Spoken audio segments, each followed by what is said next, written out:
Berapa banyak manusia hari ini personal, secara individualisme. Secara individu seperti yang dikatakan oleh Nabi. Mereka berusaha membangun rumah yang megah. Tapi tak ada isinya. Dia tak berusaha membangun iman dalam rumah, tapi dia berusaha membangun kecantikan keindahan rumah. Justru rumah yang indah tidak dihiasi dengan iman.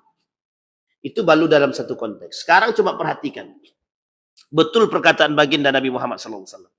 Kelak dari timur itu, kemegahan itu, kehancuran-kehancuran itu, penyebab kiamat itu, kelak akan dimulai dari timur. Kiamat itu akan dimulai dari timur. Sekarang boleh kita lihat program-program di timur itu. Alhamdulillahirabbil alamin. Alhamdulillahilladzi an'ama bi ni'matil iman wal islam bihima tatimmus salihat. Ashhadu an la ilaha illallah wahdahu la syarika lah. Wa ashhadu anna Muhammadan abduhu wa rasuluh la nabiyya ba'd. Allahumma salli wa sallim wa barik ala hadha an-nabiyil karim. Allahumma salli ala Muhammad wa ala ali Muhammad fil alamin innaka Hamidum Majid. Ya ayuhan nasu taqu rabbakum alladhi khalaqakum min nafsin wahidah wa khalaqa minha zawjaha wa batha minhuma rijalan katsiran wa nisaa wattaqullaha alladzi tasaaluna bihi wal arham innallaha kana 'alaikum raqibah. Wa qala Allah ta'ala ya ayyuhalladzina amanu taqullaha wa qulu qawlan sadida yuslih lakum a'malakum wa yaghfir lakum dhunubakum. Wa man yuti'illaha wa rasulahu faqad faza fawzan 'azima. Wa qala an-nabi sallallahu alaihi wasallam innallaha 'azza wa jalla idza arada an yuhlika 'abdan naza'a minhu al-haya' fa idza naza'a minhu al-haya' lam talqahu illa muqitan mumaqqatan. Fa'idha lam talqahu illa muqitan mumaqqatan nuzi'at minhul amanatu. Fa'idha nuzi'at minhul amanatu lam talqahu illa kha'inan mukhawwanan. Fa'idha lam talqahu illa kha'inan mukhawwanan nuzi'at minhu ar-rahmatu. Fa'idha nuzi'at minhu ar-rahmatu lam talqahu illa rajiman mula'anan. فَإِذَا لَمْ تَلْقَهُ إِلَّا رَجِيمًا مُلَعَّنًا نُزِعَتْ مِنْهُ رِبْقَةُ الْإِسْلَامِ. Apa kata Nabi dalam hadis baginda Nabi Muhammad sallallahu alaihi wasallam? Kata Nabi, apabila Allah Azza wa Jalla menginginkan atau hendak membinasakan satu kaum atau seorang hamba, maka dia akan mencabut rasa malu dalam diri dia. Jika rasa malu dalam diri dia sudah dicabut dari dia, maka kamu akan mendapatinya dalam keadaan yang sangat dibenci oleh Allah. Jika kamu mendapati diri dia, tidak mendapati diri dia melainkan dalam keadaan sangat dibenci, maka akan dicabut amanah dari diri dia. Jika amanah telah dicabut dari diri dia, maka tidak akan didapati dalam diri dia kecuali dalam keadaan menipu, berkhianat dan berbohong. Jika kamu tidak mendapatinya dalam keadaan berbohong, menipu dan berkhianat, maka akan dicabut dari diri dia sifat kasih sayang rahmah. Jika dicabut dari diri dia sifat kasih sayang, maka kamu tidak akan menjumpai dia dalam keadaan kecuali dalam keadaan terlaknat lagi terusir. Dan jika kamu tidak menjumpai dia melainkan dalam keadaan terlaknat lagi diusir, maka akan dicabut dari dia ikatan Islam. Hadis yang diriwayatkan oleh Ibnu Majah. Dalam hadis ini, Bapak Ibu sekalian yang berbahagia, Nabi menyampaikan kepada kita ada poin-poin penting kehancuran satu kaum, kehancuran satu negeri. yang bisa Allah lakukan pada negeri tersebut jika Allah berkehendak. Sebenarnya bagi Allah mudah sekali menghancurkan satu kaum. Tinggal angkat gunung, hancurkan atau naikkan banjir, selesai. Tapi perlahan Allah tunjukkan, Allah tampakkan kepada kita. Allah tak pengen datangkan itu dari tangan dia sendiri. Allah tak mau datangkan itu dari tangan dia seorang. Bisa datang dari tangan manusia itu sendiri. Makanya Allah sebut dalam Al-Quran itu, وَلَا تُفْسِدُ فِي الْأَرْضِ بَعْدَ إِصْلَاحِهَا. Jangan lakukan kerusakan di muka bumi ini setelah terjadi perbaikan. Pada masa sebelum Nabi Adam alaihissalam, dah kita tahu bahwa posisi bumi ini hancur disebabkan ulah tangan mereka.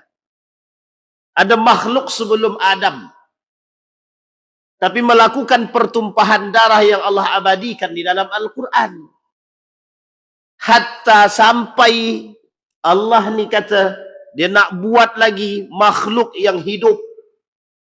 Sampai malaikat pun kata sama nak kata Allah, akankah engkau menciptakan makhluk ataupun manusia yang kelak akan melakukan pertumpahan darah, yasfiqud dima?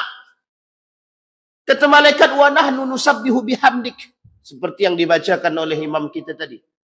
La ya'sunallaha ma amarahum wa yaf'aluna ma yu'marun. Kami malaikat ni dah cukup, kata dia. Bertasbih pada engkau, kata dia. Kami tak bermaksiat kepada Allah. Selalu patuh kepada Allah. Kata malaikat. Ini diskusi Allah. Kata Allah kepada malaikat, engkau tak tahu apa yang aku ketahui. Aku lebih tahu daripada dirimu. Inilah alasan kenapa malaikat kemudian tak lagi membantah kepada Allah. Karena memang karakternya malaikat tidak mau bantah. Karakternya malaikat itu tidak bantah. Cuma karakter ini disampaikan karena pernah terjadi sebelumnya. Maka tikrar, pengulangan hal-hal tersebut mungkin sangat terjadi. Maka kata Allah di dalam Al-Quran, surat Al-Ankabut, ayat 40. فَكُلَّمَا أَخَذْنَا بِذَنْبِهِ فَمِنْهُمْ مَنْ أَرْسَلْنَا عَلَيْهِ حَاصِبًا وَمِنْهُمْ مَنْ أَخَذَتْهُ الصَّيْحَةُ وَمِنْهُمْ مَنْ خَسَفْنَا بِهِ الْأَرْضَ وَمِنْهُمْ مَنْ أَغْرَقْنَا وَمَا كَانَ اللَّهُ لِيُظْلِمَهُمْ وَلَكِنْ كَانُوا أَنفُسَهُمْ يَظْلِمُونَ. Apa kata Allah? Maka masing-masing mereka itu kami azab karena dosa-dosa dia. Di antara mereka ada yang kami timpakan kepada dia hujan batu kerikil. Ada yang ditimpakan suara keras yang mengguntur. Ada yang kami benamkan ke dalam bumi. Dan ada pula yang kami tenggelamkan. Allah sama sekali tak menzolimi mereka.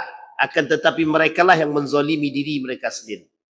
Kalau kita tengok ni ayat, dari ayat yang kedua ni, kalimat pertama yang Allah sebutkan kepada kita, mereka masing-masing akan kami azab, kata Allah. Karena sebab dosa-dosa dia. Sekarang kita lihat apa azab yang Allah kasih di muka bumi, di dunia.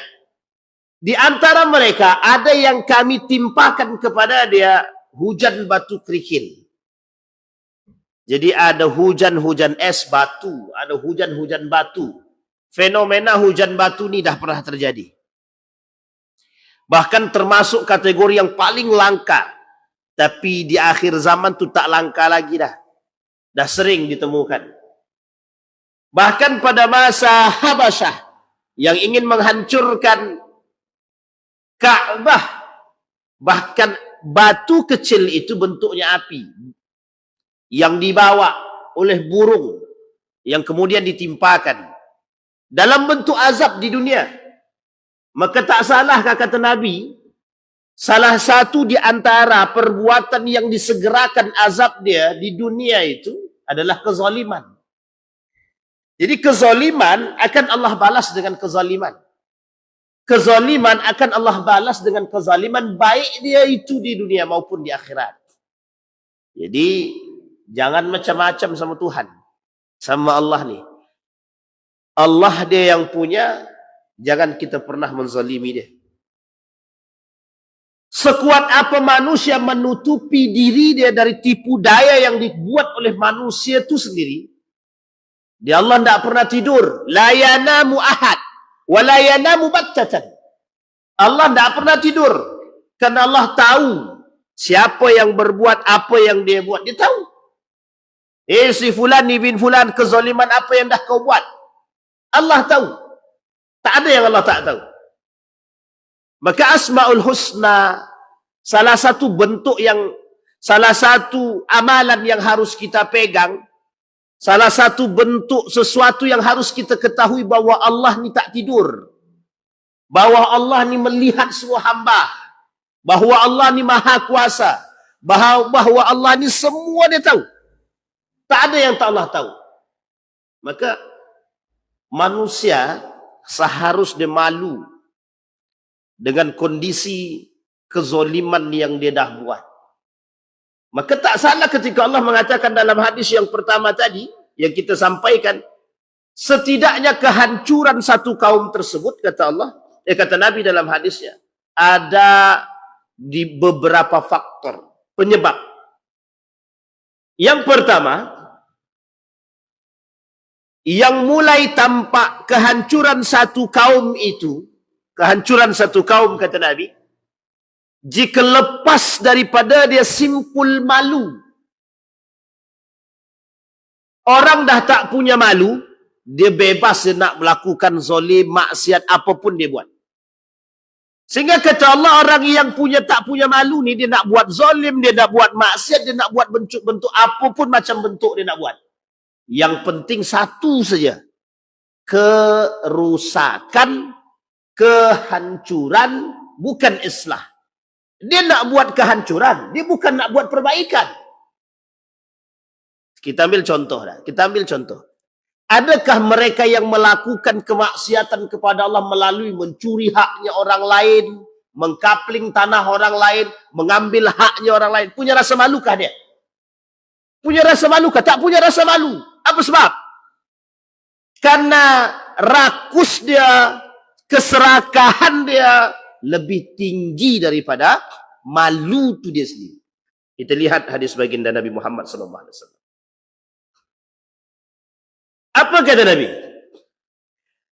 Satakunu atharatun wa umurun tunqirunaha. Qalu ya Rasulullah, fama ta'muruna? Qala tu'adduna al-haqqa alladhi alaikum wa tas'aluna Allah alladhi lakum.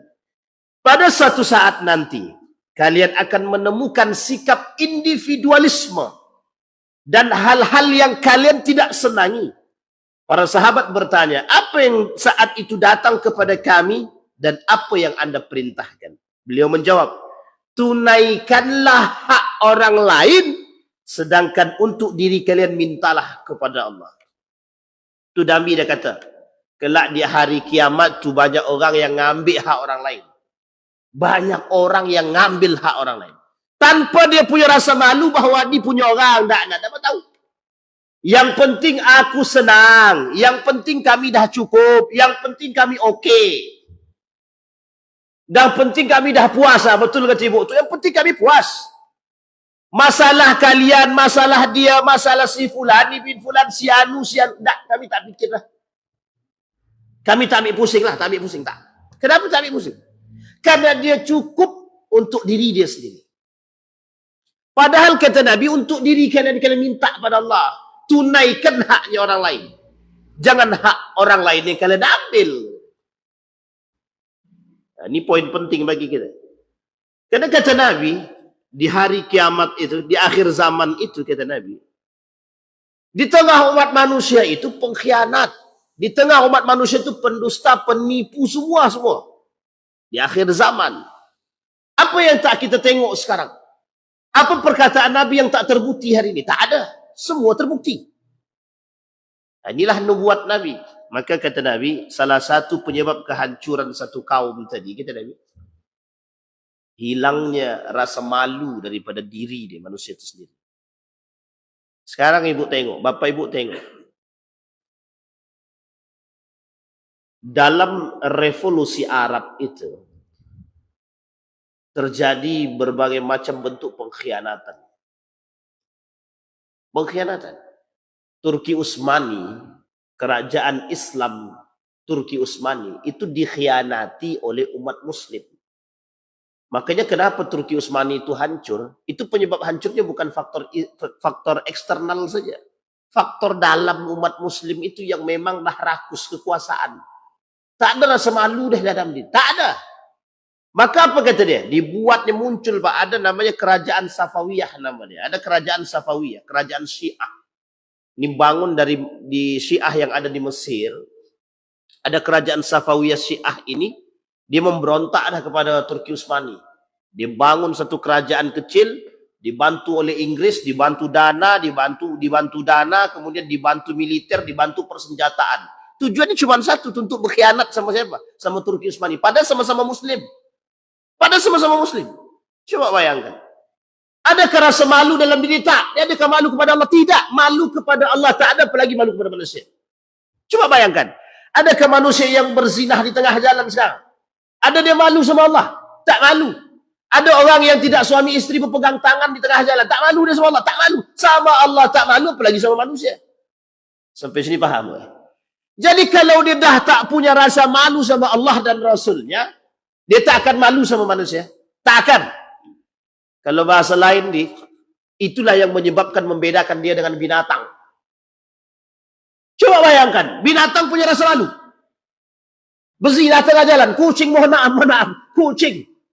Berzinah dia tengah jalan doa. Dia tak punya rasa malu, dia tak punya akal, dia tak punya iman. Ini manusia punya akal, punya iman, punya agama. Lebih parah pula daripada binatang itu sendiri. Na'udzubillahi tsumma. Tapi Allah kata begitu. Ya, apa kata Allah? Balhum adal. Tapi jauh mereka lebih berbahaya daripada binatang itu lagi. Kalau dah rasa malu tak ada dalam diri seseorang. Rasa malu tak ada. Lisan ni berbicara tanpa ada batasan sama sekali. Coba lihat orang yang berbicara sesuka hati tanpa rasa malu. Apa yang dia ucapkan? Ngelantur semua. Entah gibahin orang, entah ngomongin orang, semua dia sebut. Bahkan aib dia sendiri saja dia sampaikan. Dia tak punya rasa malu. Kadang hubungan rumah tangga dia, aib rumah tangga dia sampaikan pada orang. Dia tak sadar kalau dituduh malu, tak punya rasa malu. Nah, inilah pentingnya. Maka ada peribahasa mengatakan al-haya'u minal iman. Kenapa saya tak katakan ini hadis? Karena kontroversi di tengah para ulama, termasuk ulama-ulama hadis. Al-haya'u minal iman. Rasa malu itu sebagian daripada iman. Maka orang yang punya malu, berarti dia punya iman. Tapi kalau dia tak punya rasa malu, la yu'min, tak beriman. Itu yang pertama. Kemudian yang kedua, kata baginda Nabi Muhammad SAW, jika rasa malu dalam diri dia sudah dicabut dari dia, maka kita akan mendapatkan manusia tersebut dalam keadaan dibenci oleh Allah. Apa maksud kalimat dibenci oleh Allah tersebut? Kita lihat.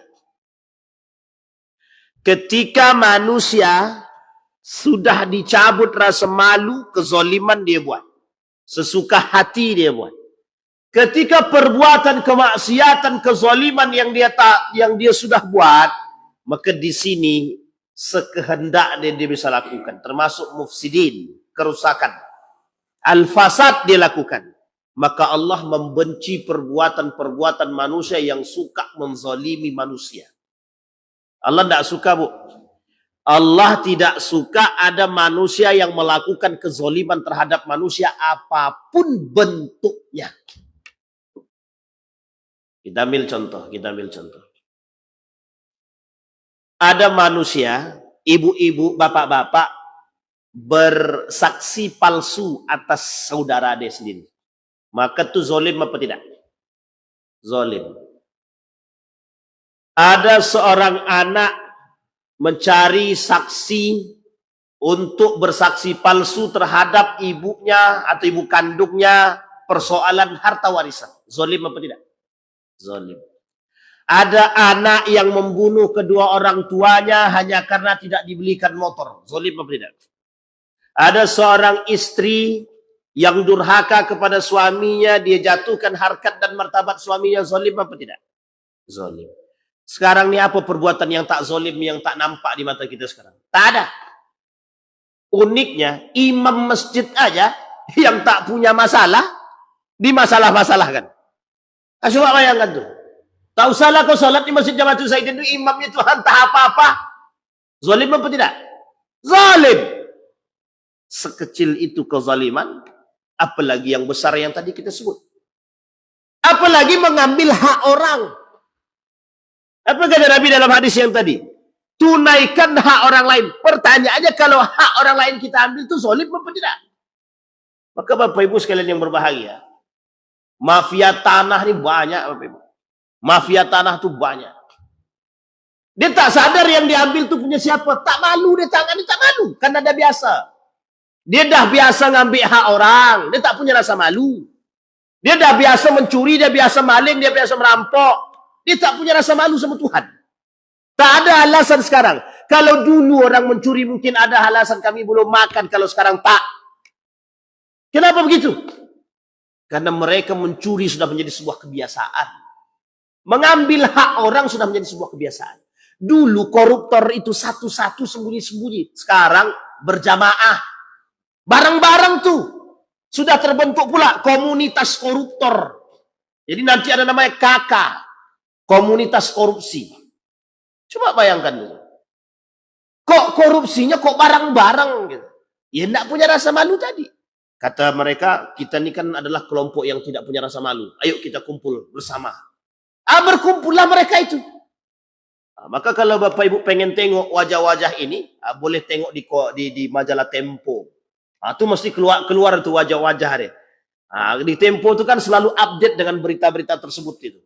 Wajahnya nampak meskipun dianekdotkan. Dianekdotkan itu dibuat karikatur gitu. Tapi wajah itu ditampilkan itu. Maka disebutlah situ ini komunitas-komunitas. Jadi bukan hanya komunitas geng motor, komunitas ini, ada komunitas para ahli koruptor itu. Jadi koruptor itu punya kelompok namanya kelompok korupsi. Jadi mereka korupsi berjamaah. Banyak apa sedikit? Banyak, Pak, banyak. Nanti kalau aku masuk, kau bantu aku ya. Siap. Nanti kalau aku yang masuk, kau bantu ya. Rupanya pas masuk dikabur. Ini masalah di situ. Jadi tidak kompak juga ternyata memang para pelaku koruptor. Itu merusak. Mengambil hak orang nggak mengambil. Tapi mereka punya rasa malu. Tidak punya rasa malu. Ini poin pertama, poin yang kita sampaikan. Kata Nabi yang kedua, dhuyyatil amanatu. Kata Nabi dalam hadis yang lain, idza dhuyyatil amanatu fantazir as-sa'ah, ketika amanah sudah hilang dari diri seseorang, maka habis dah. Dah habis. Kita lihat, ini ada kaitannya dengan pengkhianatan. Apa maksud daripada pengkhianatan? Umat muslim itu akan berkhianat kepada agama Tuhan. Umat muslim itu akan berkhianat kepada Allah. Nabi bilang, kelak di akhir zaman tu manusia datang dengan penuh kemegah-megahan. Nabi bilang, katanya, manusia di akhir zaman akan datang dengan kemegah-megahan. Dia bangun rumah megah, isi cuman dia sama bini dia.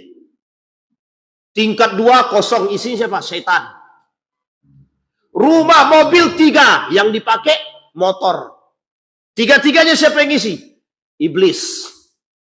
Banyak yang begitu, banyak, Pak. Tak ada yang isi, tak ada yang tahu siapa.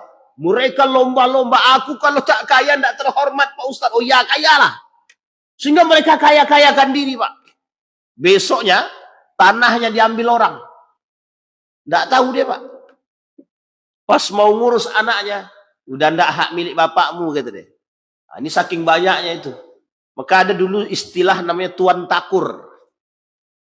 Juragan tanah itu bahasa kita. Tuan takur ini film India. Itu menjadi bahasa kiasan itu.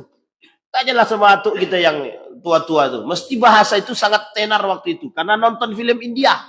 Ada nama Tuan Takur. Sekarang terbawa bahasa itu.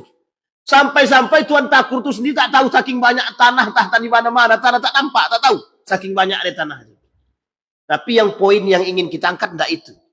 Berapa banyak manusia hari ini personal secara individualisme. Secara individu seperti yang dikatakan oleh Nabi. Mereka berusaha membangun rumah yang megah. Tapi tak ada isi. Dia tak berusaha membangun iman dalam rumah. Tapi dia berusaha membangun kecantikan keindahan rumah. Justru rumah yang indah tidak dihiasi dengan iman. Itu baru dalam satu konteks. Sekarang coba perhatikan. Betul perkataan baginda Nabi Muhammad SAW. Kelak dari timur itu, kemegahan itu, kehancuran-kehancuran itu, penyebab kiamat itu, kelak akan dimulai dari timur. Kiamat itu akan dimulai dari timur. Sekarang boleh kita lihat program-program di timur itu. Bapak Ibu datang ke Dubai mencari orang miskin susah. Di Dubai mencari orang miskin susah. Tapi uniknya, negara-negara Islam itu sekarang investasi besar-besaran ke orang kafir itu. Investasi besar-besaran ke orang kafir. Mereka bangun proyek-proyek yang megah, yang begitu menantang. Tujuannya cuma satu, untuk mencari harta, jabatan, kekuasaan melimpah. Tapi pertanyaannya, pernahkah terfikirkan oleh mereka akan mendatangkan kemaksiatan yang lebih? Wallahu a'lam. Tapi buktinya, wisata yang dibangun rata-rata membangun kemaksiatan, memberikan jalan menuju kemaksiatan. Kita lihat hari ini Saudi Arabia membangun wisata yang begitu megah. Nanti Bapak Ibu kalau sampai ke Saudi Arabia itu 2030, di 2030 itu proyeknya megah, megah semegah-megahnya. Saudi pengen jadi negara Eropanya Timur Tengah. Jadi Saudi pengen di Timur Tengah itu termasuk negara Saudi ini menjadi negara Eropanya. Model-model Eropa, baik dari sisi bangunannya dan baik dari sisi pergaulannya. Padahal di situ ada dua tanah suci. Maka tak salah kelak dua tanah suci ini itu akan dikelilingi kemaksiatan-kemaksiatan. Di dua tanah suci ini, yang Mekah dan Madinah ini, di sekeliling Mekah dan Madinah ini, atau kota-kota yang berada di sekeliling kota Madinah dan Mekah ini, dikelilingi dengan kemaksiatan-kemaksiatan. Jadi bahasanya kalau kita ilustrasikan, di tengah ini ada yang sedang ibadah, di kelilingnya ada yang bermaksiat. Nah ini, kalau yang bermaksiat di sekeliling ini nanti lebih banyak daripada yang ibadah, maka disitulah tanda kiamat itu sudah sangat dekat sekali. Tinggal tunggu saja kapan Allah angkat bukit yang ada di sana dan Allah akan hancurkan itu.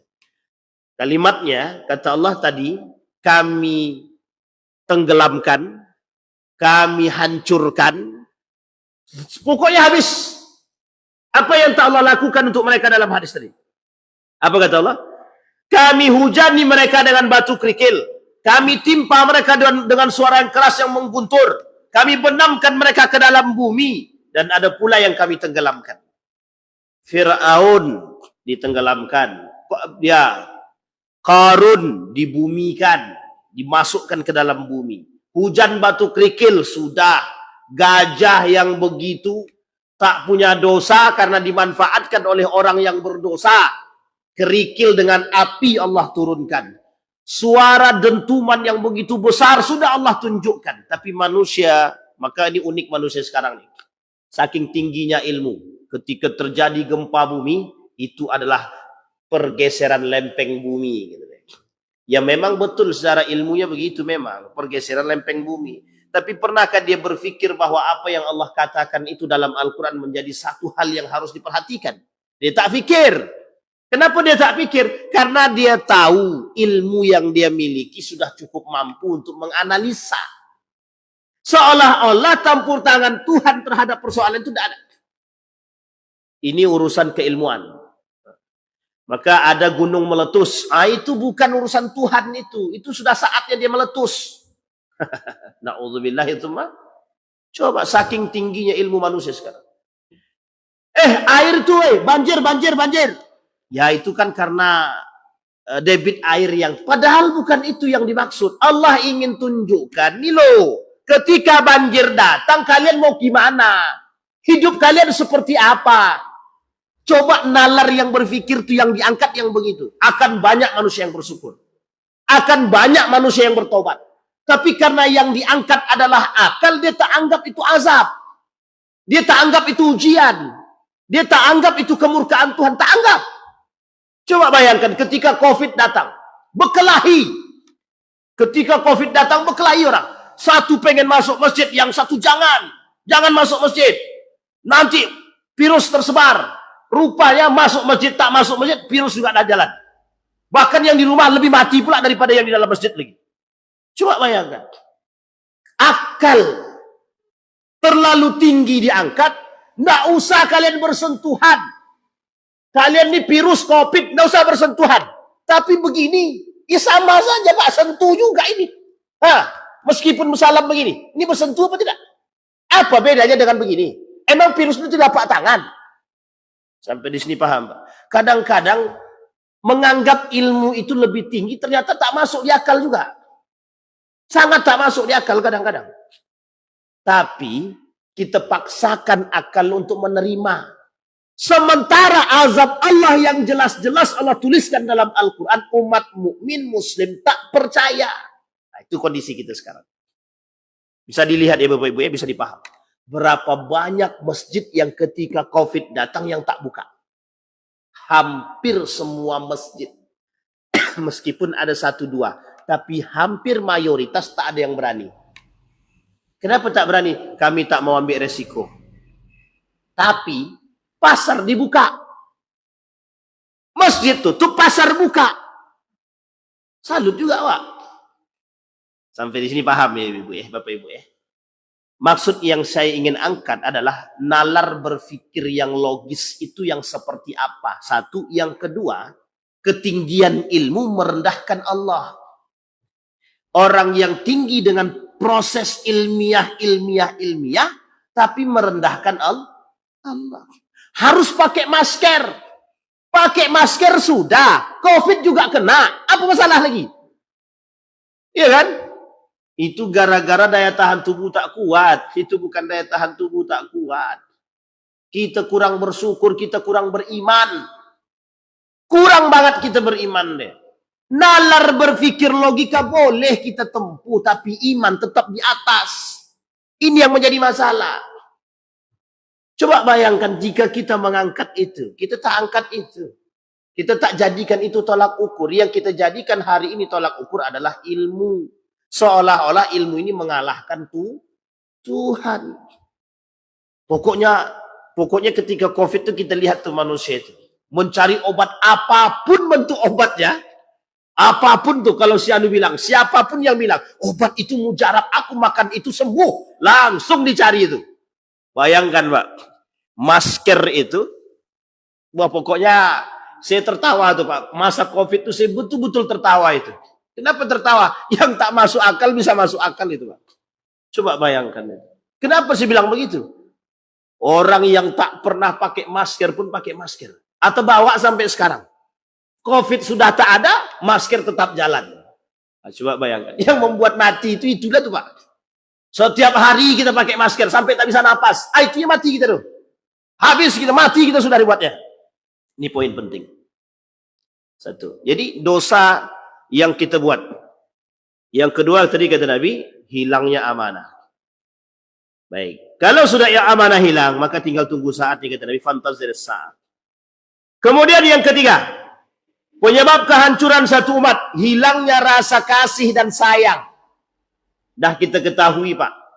Hilang kata kasih dan sayang ini sudah kita sebutkan. Kata Ibnul Qayyim Al-Jauziyah, wallahu subhanahu idza arada an yarhamaha 'abdan askana fi qalbihi ar-ra'fah war-rahmah wa idza arada an yu'adzibahu naza'a min qalbihi ar-rahmah war-ra'fah wa abdalahu bihima al-ghilzah wal qiswah. Apa kata Allah? Kata Ibnu Qayyim al-Jauziyah, kalaulah Allah kehancuran satu kaum tersebut, kata dia, kalaulah Allah mencabut rasa kasih dan sayang dalam diri seseorang, maka Allah akan mengganti rasa kasih dan sayang tadi dengan amarah dan keras hati. Sekarang kita lihat dulu amarah dan keras hati. Pernyataan amarah. Dan sekarang ini semua tensi orang tinggi semua. Sekarang ini semua itu tensinya tinggi. Darah tinggi semua. Semuanya tinggi. Sedikit-dikit marah. Dikit-dikit ngamuk. Yang tak punya sebab pun dia amuk ya juga. Nah, ini pokoknya di akhir zaman tuh begitu aja sih manusia itu. Sedikit-sedikit ngamuk. Tapi yang paling penting adalah keras hati. Kalimat yang di sini yang paling kita garis bawahi, keras hati. Kenapa baginda Nabi kata, la taghdab falakal jannah. Jangan kalian marah, nanti surga untuk kalian, kata Nabi. Itu sebenarnya bahasa sederhananya, penyebab hati keras itu ya amarah. Penyebab hati keras itu amarah. Dalam dunia psikologi Bapak Ibu, orang yang marah, itu udah kelihatan tuh karakternya bagaimana. Katanya sama beliau di tukang ruqyah nih. Penyebab keras hati itu yang pertama tuh yang marah. Kenapa hati kita ini keras sekali? Sulit untuk dinasehati. Qaswatul qalbi. Keras hati itu. Penyebabnya adalah sering marah. Terlalu sering. Apa penyebab sering marah? Terlalu sering makan daging. Gitu. Bukan. Darah tinggi gitu. Ya enggak juga. Tapi ada sebab lain. Ada. Kenapa seseorang itu suka marah? Karena tak punya rasa kasih dan sayang dalam dirinya. Karena dia tak suka sama anak. Aku pokoknya kalau si anak nih karena sering buat salah. Ini seorang anak kita ilustrasikan. Seorang anak. Sering dia buat salah. Namanya anak kecil. Sering buat salah. Itu dalam hati kita pasti ada kejengkelan. Nah jengkel dalam hati kita nih. Yang menyebabkan hati kita keras. Asal anak itu berbuat sedikit aja, marah. Karena dah ada kesal dalam hati. Sama Pak, kita kalau dah kesal sama orang, satu orang saja kita kesal. Kesal kita sama orang nih, asal apapun yang dia buat orang ini, mau baik ataupun salah, mesti salah di mata kita. Kenapa? Dah terlanjur keras hati kita Pak, dengan orang itu. Padahal Nabi tak begitu, tak. Nabi tak melakukan itu, tidak. Nabi profesional. Ada orang yang sangat Rasul benci. Tapi Nabi pada satu sisi rahmat kepada dia. Ada orang yang Nabi tidak suka. Tapi satu sisi Nabi berbuat baik pada dia. Artinya apa? Profesional. Kita tak asal pokoknya kalau si Anu itu datang. Aku benci lagi. Muka tak suka lagi. Ini tak baik. Tak baik. Bisa jadi orang itu sudah taubat. Bisa jadi orang itu berbuat baik. Bisa jadi dari tangan orang itu kebaikan untuk kita ada. Jadi jangan, ini kalau udah mandang tadi, pokoknya kalau si Anu itu yang datang, beginilah tengok pandang. Sebelah mata aja lagi. Mau baik dia, mau buruk dia, lantak lah pokoknya. Karena sudah keras hati. Nah, kata Nabi, kata Ibnu Qayyim al-Jauziyah, kehancuran satu kaum itu jika sudah dalam diri mereka tidak ada lagi yang disebut dengan hati yang lembut, itu tidak ada lagi. Rahmah tak ada, ra'fah tak ada. Apa itu rahmah? Kasih sayang. Apa itu ra'fah? Hati yang lembut tak ada. Bawaan kita cuma itu saja. Emosi, marah, suka menganggap diri paling baik, seolah-olah nih kita yang punya. Semua kita. Maka kalimat ini kata Nabi, kata Ibnu Qayyim Jauziyah itu akan merusak tatanan kita. Kita ambil contoh. Kalau setiap orang punya tensi yang tinggi, dalam rumah tangga saja misal, suami pemarah, istri pemarah. Kira-kira ketemu gak nih? Besok pagi cerai itu Pak. Sehari ini dia nikah, besok lagi cerai itu. Kau nih tak bisa, yang satu, suka-suka hatimu aja. Kau kira aku ini siapa? Alah, mengamuk yang kelahi berdua. Coy besok lagi. Selesai. Sama Pak. Dalam tatanan nih kalau tidak ada penyeimbang tidak bisa. maka butuhnya kasih sayang. Coba perhatikan, orang, mohon maaf. Kenapa ada maling? Kenapa ada perampok? Kenapa ada pemerkosaan dan lain sebagainya? Karena kita tak punya perhatian kepada mereka. Coba kalau kita, mohon maaf, tetangga kita tak mampu, kita kasih sayangi, kita berikan kasih sayang kita perhatikan dia. Kira-kira nih, mohon maaf ya, kira-kira dia mau lagi merampok lah. Mau nak mencuri lagi? Tidak mau, Pak. Kenapa mereka tak mau lagi mencuri? Karena sudah ada yang mengasihi, ada orang yang mau memperhatikan dia. Ini poin penting, Pak. Maka tidak ada ra'fah, tidak ada rahmat. Satu kaum. Baik, itu yang ketiga. Maka Bapak Ibu sekalian yang berbahagia, kata Allah, kata Nabi dalam hadis yang tadi yang Nabi kata,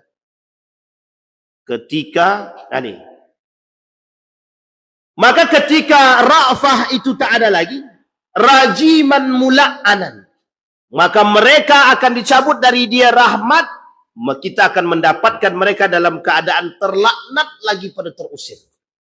Jadi satu kampung, satu negeri yang tidak ada lagi rasa kasih dan sayang dia, itu Allah akan bumi hanguskan. Kita ambil contoh kasus.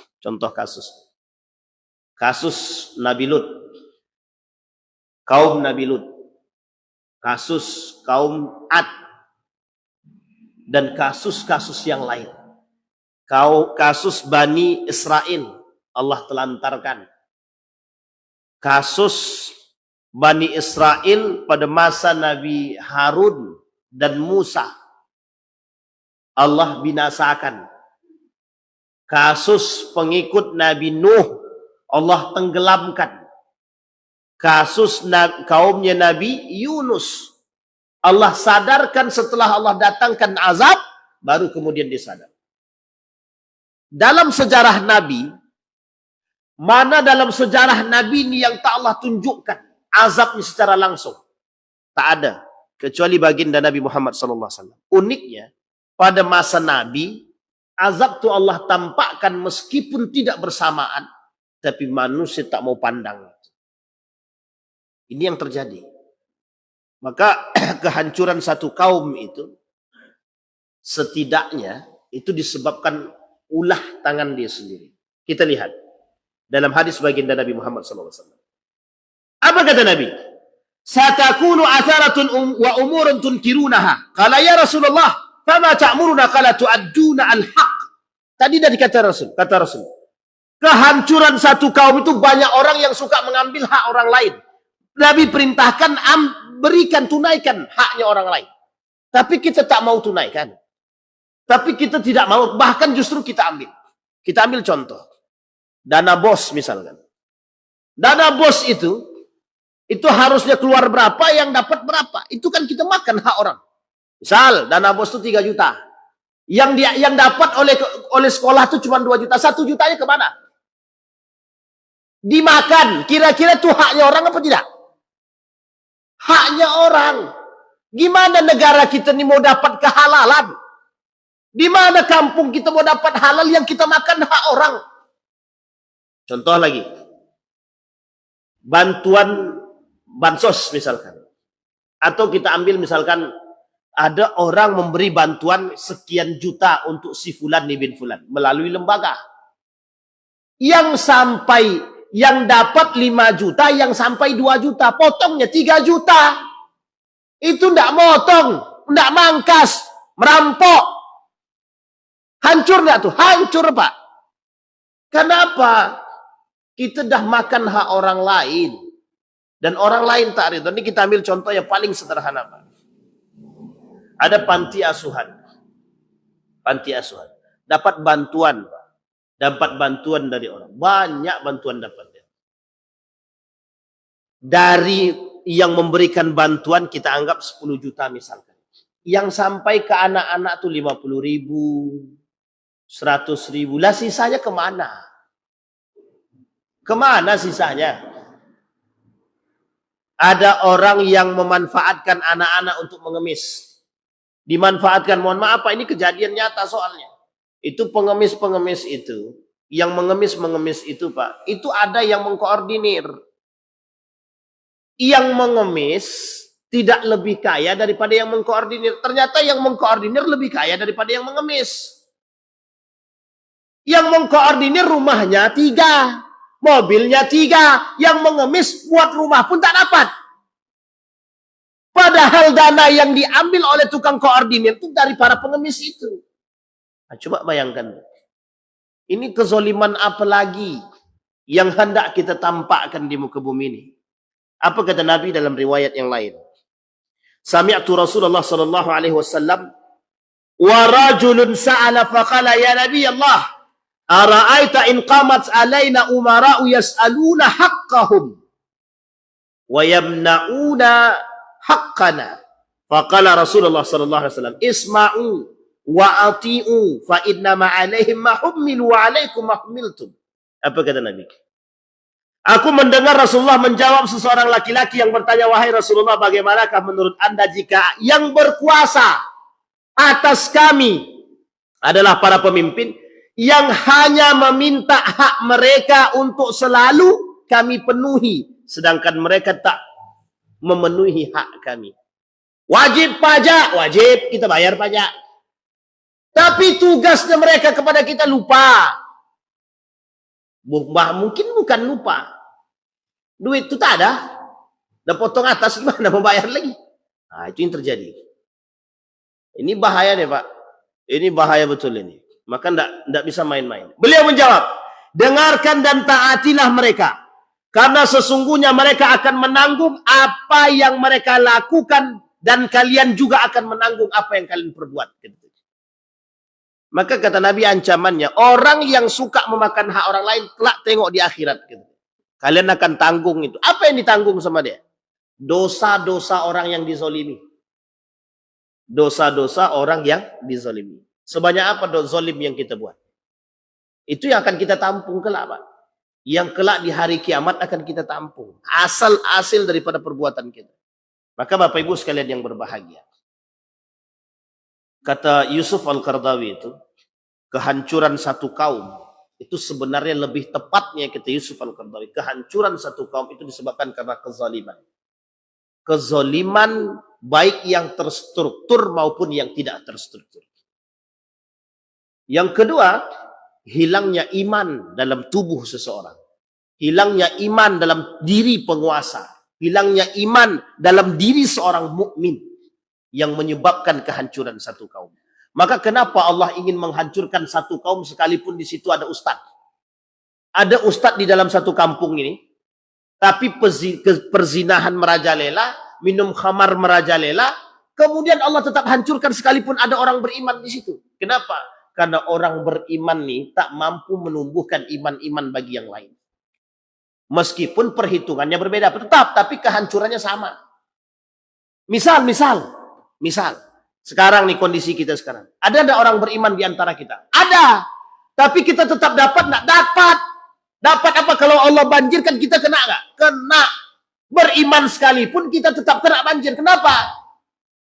Karena itu tadi Pak. Orang yang bermaksiat kepada Allah, orang yang zolim kepada Allah lebih banyak daripada yang beriman. Perhatikan kalimat ini. Ini sebagai contoh bagi kita. Apa kata Nabi dalam hadisnya? Yadhharu ma'dinun fi ardi Bani Sulaim. Yuqalu lahu Fir'aun au Fir'aun. Fir'aun au Fir'an. Yakhruju ilaihi syirarun nas. Au yuhsyaru ilaihi syirarun nas. Akan keluar harta-harta simpanan di bumi Bani Sulaim yang disebut Fir'aun atau Fir'an. Ia akan didatangi oleh orang-orang yang paling jahat. Ini kondisi dah kita temukan. Donald Trump itu kurang zolim apa? Sekarang Donald Trump nih keliling ke negeri-negeri Arab. Minta investasi. Orang-orang Arab, investasilah ke negeri kami. Ini sesuai banget dengan perkataannya Pak. Datang ke Dubai, Dubai investasi. Datang ke Qatar, Qatar investasi. Datang ke Bahrain, Bahrain investasi. Datang ke Saudi, Saudi investasi. Apa kata Nabi? akan keluar harta-harta mereka dari Bani Sulaim. Maksud Bani Sulaim ini apa? Dari negeri-negeri Arab. Yang disebut Fir'aun atau Fir'an, ia akan didatangi oleh orang-orang para penjahat, orang-orang zalim. Kita tidak tahu motifnya Trump itu apa. Tapi selama ini Donald Trump tidak pernah tidak berkhianat kepada Islam. Termasuk bapak pemuka Islamfobia. Jadi sekarang ini tonggak atau tombaknya Islamfobia itu, ya Donald Trump itu. Jadi bagaimanapun, dia tetap akan melakukan kejahatan terhadap Islam. Nah, cuman masalahnya, persoalan ekonomi, persoalan global, yang memang pegangannya cuman duit, harta benda, itu menghilangkan akal sehat.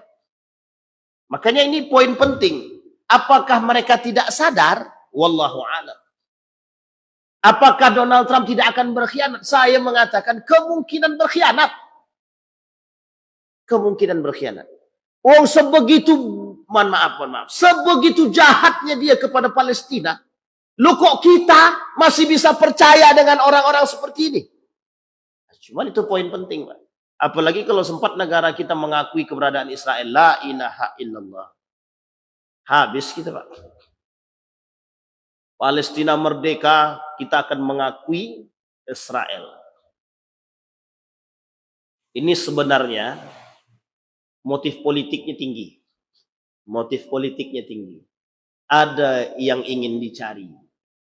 Tapi sekali lagi, jangan hinakan Islam atas kepentingan. Jangan hinakan Islam. Kenapa? Karena Allah pasti akan menghinakan manusia yang menghinakan Islam. Allah akan menghinakan manusia yang menghinakan Islam.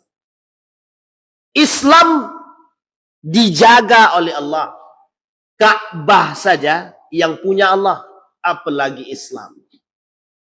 Allah cuman pengen, hei orang beriman, kalian berjuang atas Islam.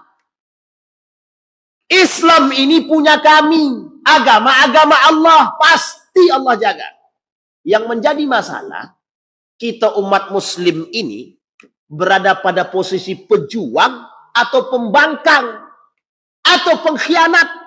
Itu poin pentingnya. Makanya kenapa Allah hancurkan satu kaum pengkhianat, pembangkang, pemaksiat, pelaku kejahatan. Mereka tak mau lagi.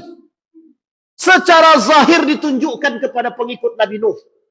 Kami tak percaya. Sama Tuhan kalian kami tak percaya. Itu lebih jelas, Pak.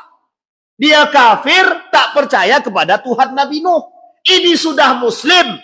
Menyatakan keislaman, bersyahadat. Justru mereka yang melakukan pengkhianatan dan pembangkangan. Kata Allah, jangan main riba, main juga. Jangan minjam duit dengan bunga, main juga. Akhirnya apa? Tak selesai-selesai sampai kiamat itu hutang. Dijual kali negeri kita ini kan mungkin belum terbayar hutang lagi. Itu bahasa kasarnya, Pak. Kenapa? Ini yang menjadi masalah. Maka tatanan dunia ini karena kejahatan, pengkhianatan, dan pembangkangan rusak. Jadi kerusakan itu yang menyebabkan Allah cabut dan Allah hancurkan. Jadi sudah kita tampakkan. Nah, Bapak Ibu sekalian yang berbahagia, apa kata Nabi? Maka akan datang para penjahat-penjahat yang ingin mengambil keuntungan dari negeri-negeri Arab. Bisa jadi dari apa yang dikatakan oleh baginda Nabi ini, itu keadaannya sekarang. Kita ambil contoh ya Ibu ya, Bapak Ibu ya. Dari prosesi haji dan umroh saja, itu pendapatan Saudi itu besar. Yang tak pernah berhenti setiap tahunnya. Sekarang, kita ambil satu ilustrasi. Ketika Ka'bah pada masa Abdul Muthalib, sebagai pemuka tokoh ketika itu, menjaga Ka'bah, Raja Habasyah tidak setuju nih Pak. Kenapa kok orang lebih suka datang ke Mekah? Padahal waktu itu jumlah yang datang tak sebanyak sekarang. Kira-kira nih, kira-kira. Apa alasannya Raja Habasyah? Alasannya satu. Kenapa pendapatannya orang-orang negeri Mekah lebih banyak daripada pendapatan kerajaan Habasah. Padahal kerajaan Habasah ini sistemnya raja. Dibangunlah yang seperti Ka'bah agar orang datang dengan daya tarik yang tinggi. Ternyata tidak. Sampai di sini paham? Bisa dipahami Bapak-Ibu ya. Motif ekonominya sudah jelas. Kenapa orang tak mau datang ke Habasyah? Kenapa orang kok datangnya ke Mekah? Ke Ka'bah itu. Apa sih sebenarnya Ka'bah itu? Inilah yang mau dia hancurkan. Kalau hancur Ka'bah nih, orang tak datang ke situ. Dia lupa kalau Ka'bah nih dijaga sama Allah. Sekarang perhatikan. Apakah semua mata dunia tidak melihat pendapatan Saudi itu? Tidak usah per tahun, Pak. Per bulan. Umrah setiap waktu ada. Selesai pasca haji ini, itu semua orang datang dari negara manapun untuk melaksanakan per tanggal 29 Juli dibuka. Umrah dibuka. Selesai haji tepat, haji selesai, visa umrah dibuka. Orang berangkat. Pertanyaannya, yang datang 1-2? Tidak, Pak. Penuh, hotel penuh. Pertanyaannya adalah, berapa banyak duit yang dimiliki oleh Saudi setiap waktunya? Berapa pendapat? Ini pasti akan menjadi incaran. Maka dibutuhlah pemimpin-pemimpin yang benar-benar. Makanya mohon maaf Pak, kenapa Syarif Hussein, Ibnu Saud ingin menguasai Hijaz? Karena di situ sudah kelihatan Pak, penjaga 2 tanah suci, pasti orang datang ke situ. Orang sudah tahu. Makanya mohon maaf, kalau sudah tahu peluang, jelas Pak. Makanya orang berebut Pak, pengen jadi gubernur Mekah tuh rebutan. Ketika itu yang dipilih jadi gubernur Mekah Syarif Hussein. Tapi karena Syarif Hussein kong kali kong dengan Inggris, membelok dia kepada Inggris. Berkhianatlah dia kepada Turki Utsmani. Jadilah yang disebut dengan revolusi Arab. Hanya karena ingin memegang Mekah dan Madinah sebagai 2 tempat suci. Alasannya bukan tempat suci ya Pak. Karena Syarif Hussein tahu ke depan 2 tanah suci ini bakal bisa menghasilkan pundi-pundi yang besar. Terbukti. Bapak Ibu tengoklah. Ini saya kasih contoh. Ketika bulan suci Ramadan, Tower Zamzam, 1 kamar 180 juta per hari. Per hari. 1 kamar. Sekarang, yang kira-kira saja, yang nginap di situ yang kaya apa yang miskin? 1 hari, 1 kamar 180 juta. Apalagi ketika mendekat Lailatul Qadar. Itu jangankan 180 juta, 300 juta pun penuh. 300 juta 1 kamar penuh. Coba bayangkan. Itu 1 orang 1 kamar, Pak. Coba Bapak Ibu kalikan. Berapa jumlah manusia di muka bumi ini yang berangkat umroh itu di bulan Ramadan. Di bulan Ramadan itu hampir sama padatnya dengan haji. Coba bayangkan. Sekarang logika kita berpikir, banyak apa tidak duit mereka? Pasti banyak. Artinya Bapak Ibu sekalian yang berbahagia. Jelas Pak, ini akan menjadi sorotan dunia. Oh ternyata negara-negara Arab ini kaya-kaya. 1 Pak, yang diinginkan untuk melepas daripada pertikaian negara Arab yang berpegangan dengan minyak itu, dibutuhkanlah 1 kesatuan. Dibutuhkanlah yang namanya pariwisata. Maka dibangunlah hari ini di negara-negara Islam itu pariwisata, tujuannya adalah untuk mendapatkan pundi-pundi juga. Qatar, Dubai, Bahrain, Oman, semua membangun Pak. Maka Bapak Ibu sekalian yang berbahagia, negara-negara Arab itu di akhir zaman kata Nabi akan dikelilingi para penjahat. Kenapa akan dikelilingi para penjahat? Maka para penjahat ini akan berusaha mengambil pundi-pundi itu dari negara-negara Arab ini. Kita lihat, sadar atau tidak sadarnya, itu tergantung kepada mereka. Maka Bapak Ibu, dalam riwayat yang lain, baginda Nabi Muhammad SAW pernah berkata, kelak akan muncul bangunan-bangunan lebih tinggi daripada menara masjid. Bapak Ibu mau lihat kalau di negara kita ini udah banyak kita lihat. Masjid mana yang paling tinggi sekarang menaranya? Anggaplah Masjid An-Nur, anggaplah. Ada enggak bangunan yang lebih tinggi daripada Masjid An-Nur sekarang? Tower mana? Bang Riau. Apartemen apa? Belakang Bang Riau itu apartemennya tinggi sekali. Lebih tinggi daripada, berarti perkataan Nabi terbukti. Kalau secara kilas balik kita lihat daripada hadis Nabi, sudah terbukti. Burj Khalifah kurang tinggi apa? Kelak di Saudi Arabia akan dibangun gedung yang jauh lebih megah daripada Burj Khalifah. Apa yang tak ada sekarang? Semua ada. Apa yang ada di Eropa, maka kelak akan ada di negara-negara Arab. Disinilah poin penting yang harus kita pahami, kata Nabi, kelak hari kiamat itu akan dimulai dari arah timur.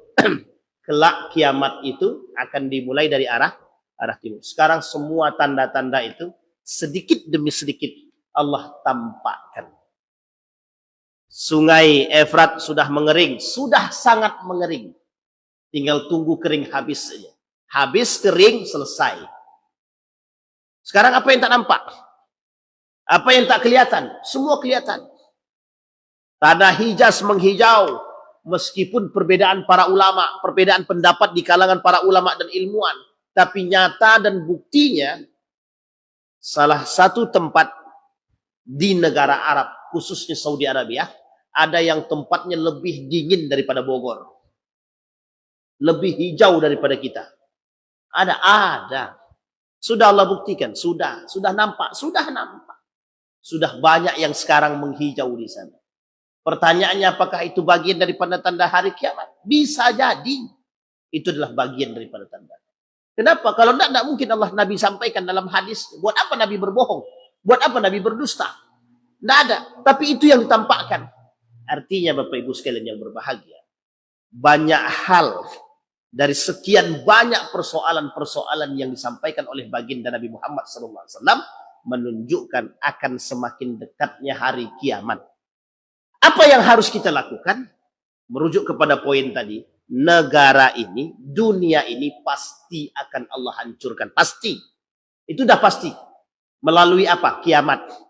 Gedung berterbangan, batu-batu berterbangan, semua berterbangan. Lampu tak berfungsi, internet tak berfungsi, iman tak berfungsi. Jangankan internet, iman saja tak berfungsi. Kenapa iman tak berfungsi? Karena ketika di akhir zaman mendekat hari kiamat, iman itu tak lagi dibutuhkan. Kenapa tak dibutuhkan? Karena orang sudah kalang kabut dengan dunia mereka masing-masing. Maka banyak pengisi dunia itu di akhir zaman, kalau tidak munafik dia kafir. Orang beriman kemana? Orang beriman berhijrah, orang beriman mencari tempat keamanan, beruzlah menyendiri untuk mencari keselamatan. Dan setelah itu Allah matikan. Setelah Allah matikan, tinggal tunggu berterbangan. Dan insya Allah kita semua mudah-mudahan tidak termasuk orang-orang yang bertemu dengan hari kiamat. Amin. Kalau sempat ketemu kita, berarti seburuk-buruknya kaum. Tapi insya Allah kalau ditengok dari wajah-wajah Bapak Ibu semua nih, dia senyum-senyum ibu-ibu nih. Jadi tenang Bu, tenang. Mati itu dah pasti. Maka Bapak Ibu, tidak salah, saya tambah sedikit. Sahabat Nabi itu bilang begini sama Nabi. Ya Rasulullah, doakan kepada Allah, mintakan kematian untuk kami. Kenapa kok begitu para sahabat minta? Saking tak sanggupnya hidup di akhir zaman. Kita sudah terlanjur hidup di akhir zaman, maka paling tidak kita melihat atau merujuk kepada perbuatan para sahabat Nabi untuk mengokohkan iman-iman kita. Mudah-mudahan kita termasuk orang-orang yang beriman. Amin ya rabbal alamin. Mati itu pasti, kiamat itu pasti. Cuma tidak tahu kapan. Mati tidak tahu kapan, kiamat pun kita belum tahu kapan datang. Kita berdoa kepada Allah, mudah-mudahan kita istiqamah. Mudah-mudahan kita termasuk orang-orang yang berpegang teguh dengan agama. Mudah-mudahan kita termasuk orang-orang yang tetap menjalankan perintah Allah dan menjalankan sunnah-sunnah baginda Nabi Muhammad sallallahu alaihi wasallam. Allahumma faqihna fid din wa 'allimna ta'wil. Allahumma ansur man nasara ad-din wa khudhul man khadhal muslimin. Allahumma ansur man nasara ad-din wa khudhul man khadhal muslimin. Allahumma ansur ikhwanana al-mujahidin fi Palestin wa fi Gaza wa fi kulli makan. Allahumma tsabbit qulubana bil iman wa tahhir qulubana bih. Allahumma tsabbit qulubana bil iman. Allahumma khtimna bi husnil khatimah wa la takhtimna illa bi husnil khatimah. Allahumma ij'alna minas su'ada'il maqbulin wa la taj'alna minal ashqiya'il mardudin.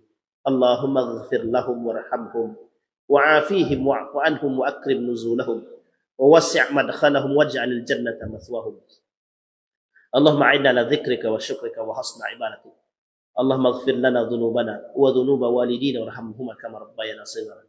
Allahumma ij'alil Qur'anal 'azima rabi'a qulubina wa nura sudurina wa jilaa'a ahzanina wa dhihaba humumina wa humumina. Rabbana atina fid dunya hasanah wa fil akhirati hasanah wa qina azabannar. Walhamdulillahirabbil alamin. Assalamualaikum warahmatullahi wabarakatuh.